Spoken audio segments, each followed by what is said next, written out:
כמה טיפים לגבי הצילום עצמו ב-360.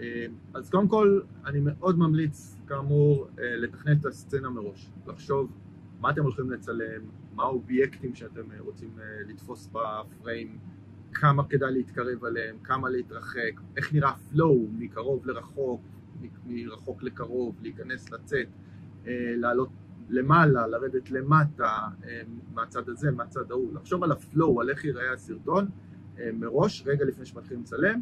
כמובן שאפשר לאלתר ולעדכן את זה תוך כדי. עוד היבט לקחת בחשבון פה, זה איפה האובייקט נמצא ביחס למצלמה, ואיפה אתם נמצאים ביחס למצלמה, לוודא שאתם קולטים את מה שצריך, בלי להכניס את עצמכם לפריים. העדפה שלי בדרך כלל היא שתהיה תנועה בפריים, בשוטים שאני מצלם, להניע מצלמה כדי להתקרב לאובייקטים מסוימים, כדי לחלוף על פני אובייקטים, לראות אותם מכל מיני כיוונים, לעלות מלמעלה, למטה או להפך.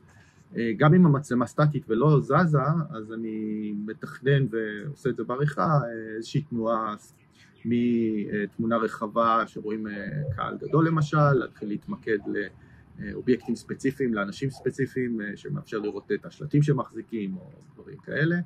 אפשר לעשות סריקה מצד לצד, אני אדבר קצת בהמשך על סריקות, איך לעשות אותם נכון, אפשר להתמקד, לעשות זום אין או זום אאוט וכולי, גם על זה אני קצת אדבר.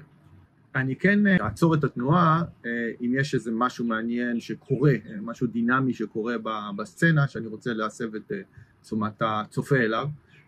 דוגמה קלאסית לזה, בסיום הצעדה לירושלים, נעצרה הצעדה, המובילים של הצעדה, רדמן, שקמה, רן, קרין, הסתובבו אל הקהל עם מגפונים והתחילו לשיר התקווה. שוט שבו מתמקדים בהם, שרים ונשארים, מתעכבים עליהם כמה זמן, רק אחר כך עוברים ותופסים את הקהל הגדול, זה שוט שיש בו עוצמה.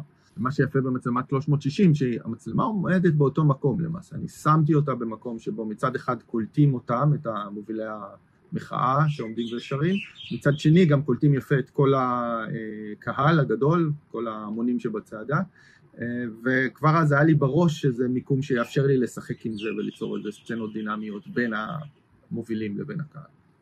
אני אוהב למצוא אובייקטים מעניינים בתוך הקהל ולהתמקד עליהם. יכול להיות בן המתופף, זה יכול להיות בן אדם עם כרזה מעניינת, זה יכול להיות מישהו שמנופף דגל שהוא בולט מאחרים בסביבה שלו. אז אני אוהב להתמקד בהם, ואני אוהב אחר כך לפתוח רחב יותר כדי לקלוט את הסביבה, או להפך, להתחיל מרחב ולהתמקד עליהם. זה משהו שכמובן דורש בעיקר עבודת עריכה אחר כך, אבל זה חשוב לחשוב מראש ותוך כדי על השוט שאתם מנסים לייצר, כי זה משפיע על התנועה של המצלמה, על המיקום שלה, על איך היא ביחס לאובייקט, איך היא ביחס אליכם גם, לקחת את זה בחשבון בצילום. כשמצלמים צעדה, יש כמה שוטים שעובדים מאוד יפה ב-360. קודם כל, להתחיל מרחוק ומלמעלה, כמו רחפן, ולאט לאט להתקרב אל הצעדה ולתפוס יותר ממנה, בדרך כלל לתפוס את הראש של הצעדה, לא בהכרח, אפשר גם טיפה בזווית או מהצד, שקולטים את הצעדה ביותר פרטים. זה נחמד כי בתחילת הסצנה אולי נדמה שזה מצולם מרחפן, ואז פתאום רואים שממש אפשר להתקרב קרוב ולחוות את הצעדה. זה אחד. שוט נוסף זה להתמקד, להיות קרוב וממוקד באלה שמובילים את הצעדה, כאלה שבדרך כלל עם טוף, עם מגפון, עם כמה שמחזיקים כרזה והולכים בראש הצעדה, להתמקד עליהם ולאט לאט להתרחק ולעלות למעלה ולפתוח, ושאפשר יהיה לקלוט את הממדים של הצעדה וכמה אנשים יש בה. כמובן, שוב, אפשר גם הפוך, להתחיל מרחב ולהתמקד עליהם. אבל הליווי שלהם בשלב מסוים, בחלק מהשוט, מאוד תורם ועוזר, מוסיף עניין. עוד שוט שאני מאוד אוהב לצעדות, זה לעמוד או ללכת לצד הצעדה בכיוון ההפוך לתנועה שלה, כשהידיים למעלה, עם המוט סלפי בידיים, אופקי פחות או יותר, פתוח עד הסוף, כשהמצלמה עצמה נמצאת ממוקמת מעל הצועדים, במרכז הצעדה, וזה יוצר אפקט בעצם של חליפה בגובה נמוך, אבל מעל הראשים של הצועדים, אפקט מאוד מוצלח ומהיר. כמובן כשהצעדה ממש ארוכה, אז זה גם מוסיף עוד אפקטים, משתמשים בהילוך מהיר בזמן החליפה עליהם. עוד טכניקה יעילה, כשמתמקדים באובייקט ספציפי, בן אדם או איזושהי דמות, להניע את המצלמה באמצעות המוט סביב אותו אובייקט. אפשר גם לנוע בעצמנו יחד עם המצלמה ולתפוס אותו מכל מיני זוויות, לא רק מכיוונים שונים, אלא אפשר לעלות למעלה, לרדת קצת למטה, יש אפקטים מעניינים בצילום נמוך, ליצור את השוט דינמי. באופן כללי, לסגור את היכולת שלנו לעבור ממיקום גבוה ורחב למיקום נמוך, להיכנס מתחת לדברים. זה מאוד מאוד אפקטיבי בצילום של כרזות למשל. מאוד חשוב וייחודי בצילום 360, זה פשוט לזכור שהמצלמה רואה הכל, אוקיי? היא רואה מכל הכיוונים. זה אומר שאין צורך להזיז אותה סתם, אוקיי?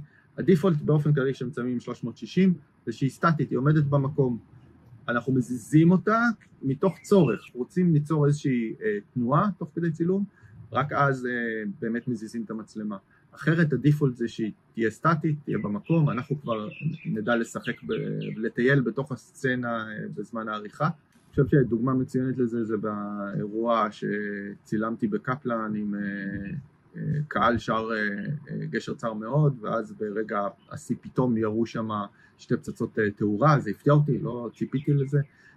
הסצנה הייתה מתוכננת היטב, אני מכיר איך מתנהל השיר הזה, אז התקרבתי אליהם בקטע האיטי והשקט יותר של השיר, התחלתי להעלות את המצלמה עד למצב ניצב גבוה, כשהם הגיעו לשיא ולקראת הקפיצות והריקודים כדי לקלוט את זה יפה, ואז הם שיגרו. אפשר לראות אותי במצלם, קולט את השיגור, מסיט את הראש, מנסה להבין מה קורה שם. בזמן הזה לא הזזתי את המצלמה, המצלמה סטטית, כי תזוזות מיותרות פשוט מקלקלים את הצילום, מעיבים עליו, ובאמת אתם רואים את התוצאה.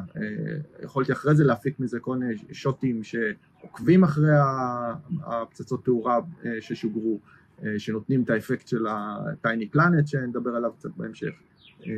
אז המסר החשוב פה, אל תזוזו אם לא חייבים להזיז, תסגלו לעצמכם את הדיפולט הזה של לא להזיז את המצלמה, וכשלהזיז לעשות את זה בכוונה עם איזושהי מטרה, ולהשתדל לעשות את זה כמה שיותר לאט וכמה שיותר חלק.